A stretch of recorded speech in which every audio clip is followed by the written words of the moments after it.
Hello बच्चों, स्वागत है आपका आपके अपने YouTube channel Mahabodhi student learning में। यहाँ हम लोग जेई और नीट से रिलेटेड सारे प्री वैल्यूज डिटेल में डिस्कस करते हैं, है ना।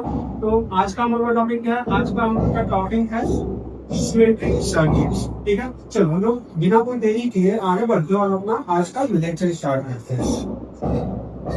पहला सर्किट हम लोग क्या दिया हुआ है? पहला सर्किट हम लोग इस तरीके से दिया हुआ है, ठीक है। तो अब हम लोग क्या करना है, जब भी हम लोग अपना सर्किट देखें तो हम लोग को पहले सिमेट्री नोटिस करना चाहिए कि मेरे सर्किट में कोई सिमेट्री है या नहीं है। तो हम लोग देख सकते हैं कि अगर हम लोगों को यहाँ पे आई मूवमेंट निकालने के लिए बोला गया है, इस क्वेश्चन में हम लोग बोला क्या गया है, आई इक्विवेलेंट अक्रॉस एबी के अक्रॉस हम लोग को आई इक्विवेलेंट निकालना है, जो पॉइंटिंग का आई इक्विवेलेंट हम लोग निकालना है, ठीक है। तो सबसे पहले हम लोग नोटिस करेंगे कि इस वाले सेटअप में एक सिमेट्री है। अगर हम लोग ऐसे एक लाइन खींचे तो इस लाइन के लेफ्ट हैंड साइड और राइट हैंड साइड एकदम सिमेट्रिक सर्किट है ना। अब हम लोग क्या करेंगे, हम लोग करंट का डिवीजन करेंगे। करंट का डिवीजन हम लोग कैसे करेंगे? जैसे कि अगर हम लोग मानते हैं इस वाले ब्रांच में करंट I1 जा रहा है, ठीक है, तो सिमेट्री से इसके काउंटर पार्ट उधर वाले सर्किट में भी करंट इधर से I1 ही जाना चाहिए, है ना। सिमेट्री का कैसे हम यूज कर रहे हैं? किसी लाइन के क्रॉस अगर सर्किट सिमेट्रिक है तो इधर जितना करंट इस जंक्शन से इस वाले लाइन में निकल रहा है, सिमेट्री से उतना ही करंट इस वाले जंक्शन में जाएगा। नेक्स्ट हम लोग अगर एज्यूम करें कि इधर से जो करंट जा रहा है वो I2 है, तो इधर वाले ये वाले जो टर्मिनल सिमेट्रिक जो उसका काउंटर पार्ट है, इधर से भी करंट इस जंक्शन में जाएगा तो I2 होगा, ठीक। अब नेक्स्ट इस वाले वायर से इस वाले एक और रजिस्टर में अगर हम लोग इसमें करेंगे I3 है तो इधर से भी करंट I3 जाएगा और ये भी इधर I बन गया तो इस वाले जंक्शन में इधर I आता है ना। सिमेट्री से जैसा पार्ट उधर है वैसा ही पार्ट इधर भी होना चाहिए। पहले हम ये डिफाइन कर देंगे, ठीक है ना। सारे ब्रांचेस में करंट डिफाइन कर लिए। अब हम लोग एक बार गौर कर सकते हैं कि ये जो I1 करंट इस 4 ओम में जा रहा है, I1 करंट इस 4 ओम से इधर इस जंक्शन की तरफ जा रहा है, तो ये वाला जो ब्रांच है, ये वाला जो रेजिस्टेंस है, इसमें जो कोलम लगा हुआ है उसमें कुछ करंट नहीं आ रहा है। सिमिलरली I2 करंट इधर जा रहा है, I2 करंट इधर भी अगर प्रोसीड कर रहा है तो इधर वाला जो 4 ओम का रेजिस्टेंस है उसके कोई भी करंट फ्लो नहीं कर रहा है। तो अगर हम लोग इसका इक्विवेलेंट सर्किट बनाना चाहे तो वो कैसे बनेगा? जो इस तरीके से बनेगा। कैसे बनेगा? पहले तो एक रेजिस्टेंस इधर ले लेंगे, इधर ले लेंगे, दूसरा रेजिस्टेंस हम लोग यहाँ पे इस तरीके से लेंगे और ये इस तरीके से लेंगे, ठीक है। और तीसरा रेजिस्टेंस इस तरीके से लगा हुआ है, हम लोग वही ले लेंगे। कितना ओम का है? 4.5 ओम का है रेजिस्टेंस हम लोगों का। तो ये भी 4 ओम 4 ओम है, 4 ओम और 8 ओम, और ये वाला पॉइंट ए और ये वाला पॉइंट बी है ना। सिमेट्री से हुआ क्या है, ये वाला जो रेजिस्टेंस था वो कम हो गया है, उसको हम हटा दिए। लाइन ऑफ सिमेट्री जो पूरा का पूरा जो रेजिस्टेंस आएगा ना, वो रेजिस्टेंस हम लोग हटा सकते हैं। ये वाला पॉइंट जो होता है ना, वो पोटेंशियल होता है, इसलिए ऐसा किया जा सकता है। अब इसका इक्विवेलेंट निकालना बहुत ही आसान है। ये दोनों चार को सीरीज ये भी सीरीज में और इन सबको आपस में पैरेलल करना है। तो इसी का इक्विवेलेंट अगर हम लोग तो एक पॉइंट ये है, उसके बाद एक रेजिस्टेंस बना देते हैं 4+4 यानी कि 1 ओम हो गया। ये दूसरा रेजिस्टेंस 4+4 यानी कि 1 ओम ये भी हो गया, और तीसरा रेजिस्टेंस 1 ओम, तो ये भी हम लोग रेजिस्टेंस बना देते हैं यहाँ पे 1 ओम का, है ना। अब ये पॉइंट ए है, ये पॉइंट बी है। अब ए और बी के काम में इक्विवेलेंट रेजिस्टेंस निकालना है तो ये बहुत ही आसान है। 1/R equivalent equal to 1/R1 plus 1/R2 plus 1/R3, यानी ये हो गया 1/R इक्विवेलेंट इक्वल टू 3/8 कितना ओम, यानी कि R इक्विवेलेंट हमको कितना आ गया 8/3 ओम इस सर्किट का R इक्विवेलेंट है। सीखने लायक बात यहाँ पे यही है कि जो लाइन ऑफ सिमेट्री में जो भी रेजिस्टेंस लाइन करेगा वो रेजिस्टेंस हम लोग हटा सकते हैं, वो रेजिस्टेंस हम लोग क्या कर सकते हैं, ओमिट कर सकते हैं। लाइन ऑफ सिमेट्री का मतलब ये वाला रेजिस्टेंस नहीं जो पूरा का पूरा लाइन ऑफ सिमेट्री में ही हो, है ना, ये वाला रेजिस्टेंस नहीं हटाना है हम लोग को। ये वाला रेजिस्टेंस तो आधा उधर आधा इधर है ना, पूरा का पूरा इसी पे जो है वही रेजिस्टेंस हम लोग को रिमूव करना है। और आगे बोलेंगे हम लोग बहुत आसानी से निकल जाता है, जैसा इस केस में हम लोग देख रहे हैं। ठीक है, चलो अब हम लोग नेक्स्ट प्रॉब्लम के तरफ मूव करते हैं। तो हम लोग का नेक्स्ट प्रॉब्लम क्या है, ये वाला सर्किट हम लोग को सॉल्व करना है। अब ये वाला सर्किट अगर हम लोग को सॉल्व करना है तो फिर से हम लोग क्या करेंगे, सारे ब्रांचेस में करेंगे, डिफाइन करेंगे। अब हम लोग देख सकते हैं कि ये जो लाइन है वो लाइन ऑफ सिमेट्री है, लेकिन यहाँ पे कोई रेजिस्टेंस हटेगा नहीं। अगर इसी लाइन में कुछ टोटल आता वही रेजिस्टेंस हटता, ये नहीं हटेगा, है ना, यहाँ पे कोई रेजिस्टेंस हटेगा नहीं, बल्कि सिमेट्री का अलग तरीके से इसमें यूज होगा। माइनर करंट आयरन इधर गया तो सिमेट्री से करंट मान जाए आयरन कर रहा है तो सिमेट्री से करंट उधर आई ये भी करेगा। I1 इधर है तो इधर भी I1 हो जाएगा। मान लीजिए तो इधर भी चल सकते यहाँ से नीचे जाएगा। इधर अगर लोग I3 लेंगे तो इधर से जो करंट तो जंक्शन में जाएगा वो I3 ही होगा। ठीक है, अब I3 जब आगे आया तो यहाँ पे दो जंक्शन मिला है ना, जंक्शन पे दो और कनेक्शन मिला। तो लेट्स से हम लोग इसको बोल देते हैं I4 और इसको बोल देते हैं I5। ठीक है, तो अगर I4 इधर गया तो सिमेट्री से जैसा इधर है वैसा ही उधर भी करना होगा। I4 इधर से निकल रहा है तो उस वाले जंक्शन पे I4 जाएगा। नेक्स्ट हम लोग अगर ये I1 आगे जाके I6 और I7 में कट जाता है तो यही I6 यहाँ पे चला जाएगा और I7 इधर जा रहा है वही इस जंक्शन पे I7 इधर हो जाएगा। इस तरीके से सबसे पहले हमको करना क्या है, करंट डिफाइन कर देना अपने सारे ब्रांचेस में। ठीक है, इसके बाद अगर हम लोग गौर से देख ले तो ये जो I7 करंट इधर आ रहा है वही I7 करंट इधर चला जा रहा है। इस कनेक्शन का एक वैल्यू नहीं रह गया है, इसको बस ऐसे करके इसे सीरीज में कनेक्ट कर देना। सेम I4 इधर और I4 इधर, यानी कि इसको इधर से बस कनेक्ट कर देना है। इसका इक्विवेलेंट देखो हम लोग कैसे बनाएंगे, इसका इक्विवेलेंट इस तरीके से बन जाएगा।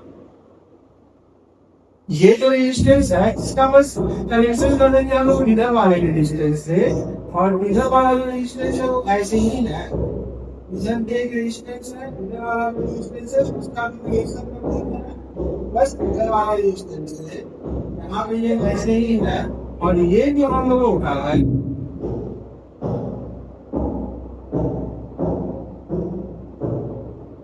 ये हम लोगों का इक्विवेलेंट सर्किट है। सारे का वैल्यू R है, सारे रेजिस्टर का वैल्यू क्या है, R है। अब इसका इक्विवेलेंट निकालना काफी आसान है ना। ये हम लोग कैसे इस सर्किट में आए, ये हम लोग सिमेट्री के थ्रू आए हैं। सिमेट्री से जैसे करंट इधर इस जंक्शन से निकल रहा है वैसे ही इधर वाले जंक्शन से जाएगा बंडल में। ठीक है, यही यूज किया गया है सर्किट को सिंप्लीफाई करने में। अब हम लोग देखेंगे ये R और ये R पैरेलल में है, सॉरी सीरीज में है, तो फिर हम लोग इसके लिए एक ही R लिख देते हैं यहाँ, इसके लिए एक R इक्विवेलेंट लिख देंगे। वो R इक्विवेलेंट क्या हो जाएगा, 2R हो जाएगा। ये 2R है, ये R है और ये भी R सीरीज में, यानी इसका भी इक्विवेलेंट अगर हम लिखना चाहें तो ये भी 2R हो जाएगा। इसको भी हम लोग हटा के एक 2R ऐसे करके बना लेते हैं।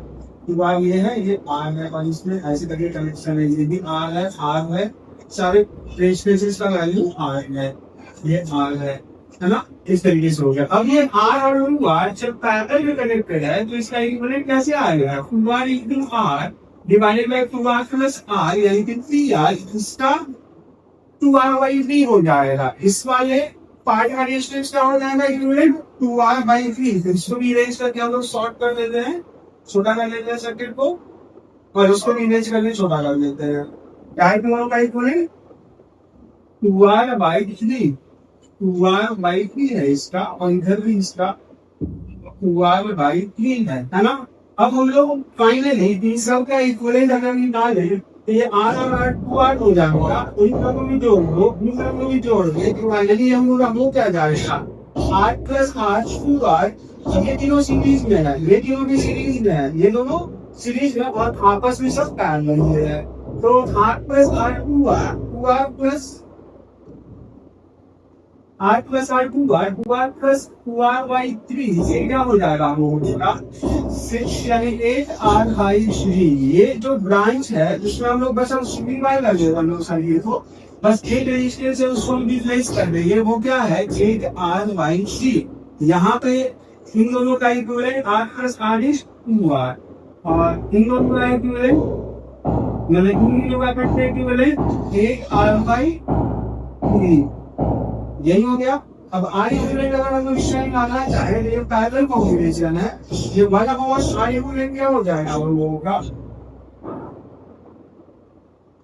1/r इक्विवेलेंट हम लोग का हो जाएगा 1/r equivalent equal to 1/r ये यानी 3/8r plus 1/2r plus 3/8r, इस तरीके से हो जाएगा। अब एलसीएम लेंगे तो 8r ये हो जाएगा प्लस 4 प्लस 3, यानी कि कितना हो गया 4 से 7 10/8r, यानी आर इक्विवेलेंट मेरा क्या है अल्टीमेटली आर इक्विवेलेंट हो गया 4r/5।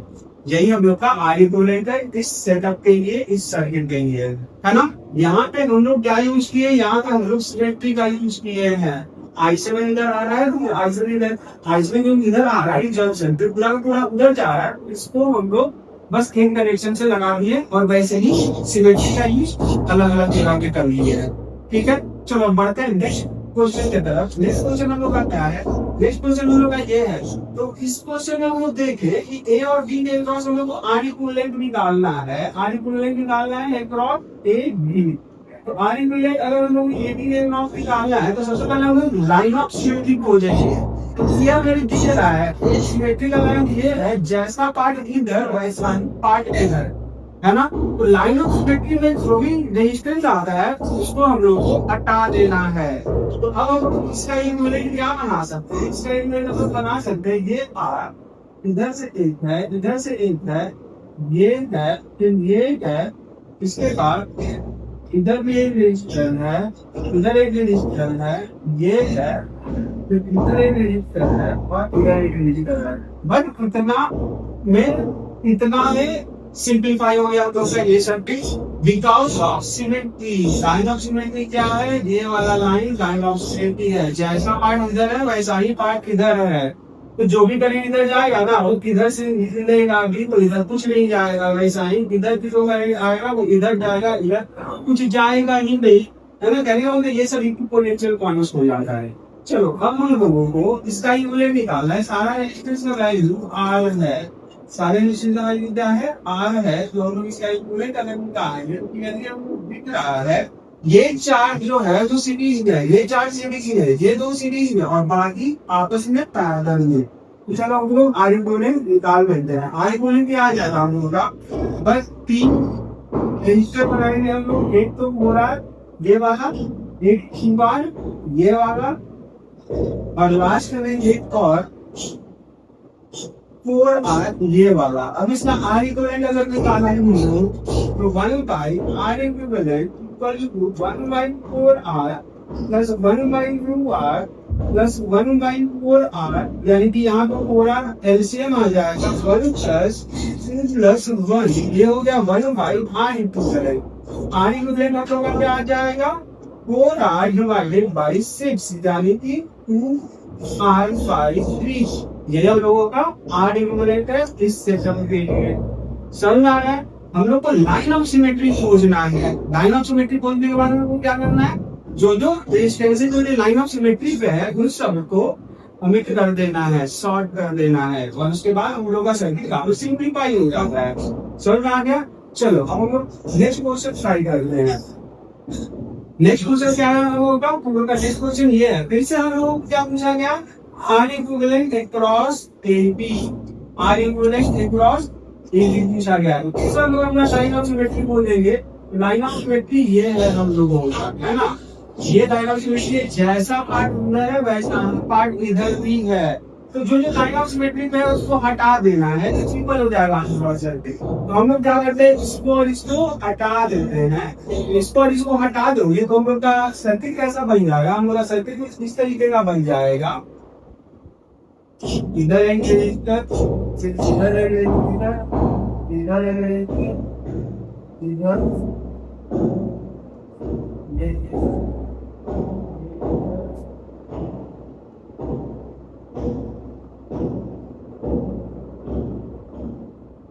वैसे खाली बन जाएगा हम लोगों का।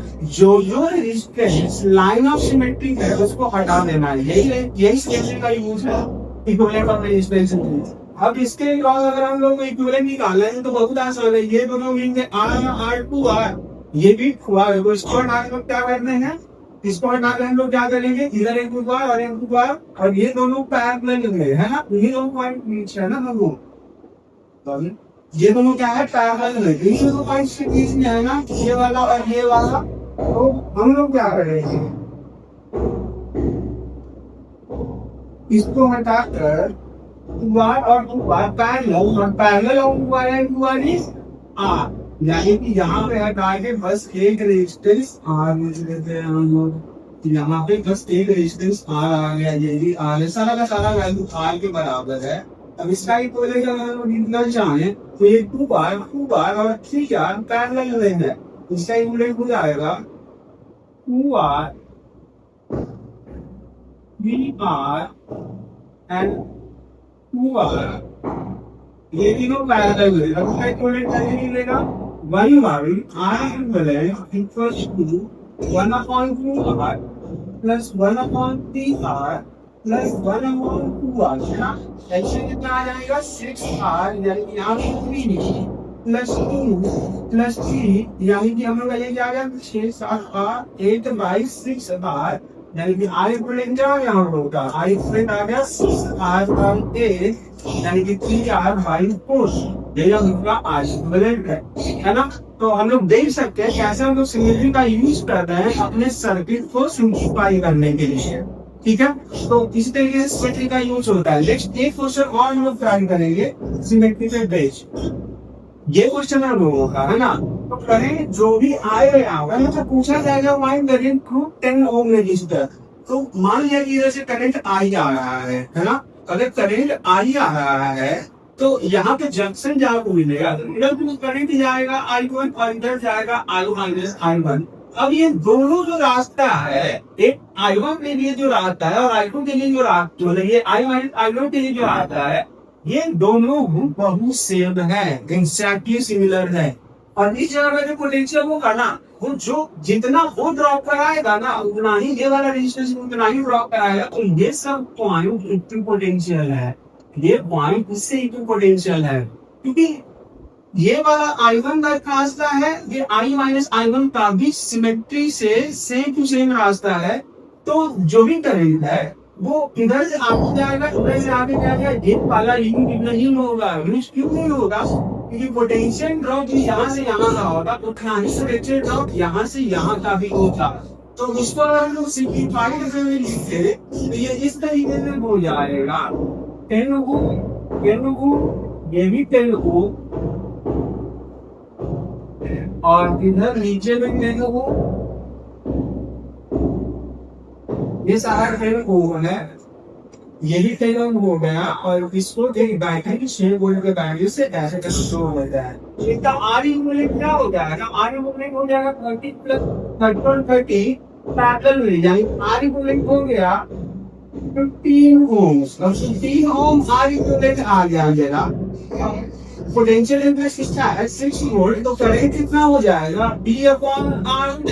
तो D/R कितना हो गया 2 और ये 5, यानी ये 0.4 एम्पियर।